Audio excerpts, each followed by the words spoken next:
The past hangs over the future. And honestly, there's not much to really say about this book. I only got this book because I was lucky enough to only being able to find the special edition of the hard box set, which comes at a good price of $33.9 US. But yeah, I don't really think about this book so much. In fact, this book itself has only a few pictures of some concept art of the book too. There's a book about a giant cat and a Jewish mouse, and then there's this book about the Jewish mice going ahead and looking at rats. Apparently, rats are different from mice. I'm not really sure how they were able to go ahead and do that, so make that explain itself. It even goes ahead and tells us all those cautionary tales of the original mouse story and how much else that there is so much more to do. There's so much else that we can go ahead and tell that we don't really have so much to really talk about too. In the end, his original mouse was just in this kind of horse graphic style, and he would draw it in a way that it looked like everyone was in a murder mystery, but no one was in a murder mystery. Everyone was kind of scared.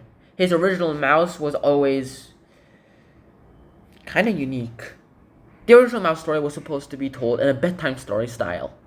These original mouse concept arts were kind of similar to what was drawn in Mouse 1, especially some frames, and honestly, noticing that, it kind of went ahead and made me think about Mouse a very different story too. Lots of kids go ahead and tell us about different things, and lots of people go ahead and learn about things too. In the end, so we even get this first comic strip of what he was thinking, of what Art Spiegelman was thinking, and his opinions of Mouse too. He didn't think of Mouse as his masterpiece, he didn't want it to be his masterpiece. He could never outrun the Mouse's shadow, especially even if he wanted to, and he could only do it eventually, mainly because, well, he never did.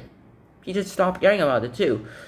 It's a monument that he built for his father, and he never dreamed that it would get so big.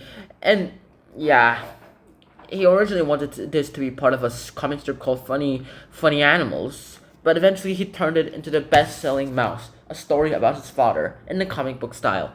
And I really like World War II stories in comic book styles. The past hangs over the future. That is quite so true about Art Spiegelman. In this book, though, we don't really learn anything new, no morals. We just learn about Art Spiegelman's passion for Mouse and what he was really thinking about Mouse. He never wanted it to be his masterpiece. He always wanted it to be something that was one of his best works, but he never wanted it to be his best work. That's all I can say about this, though. Past hangs over the future. That is so true.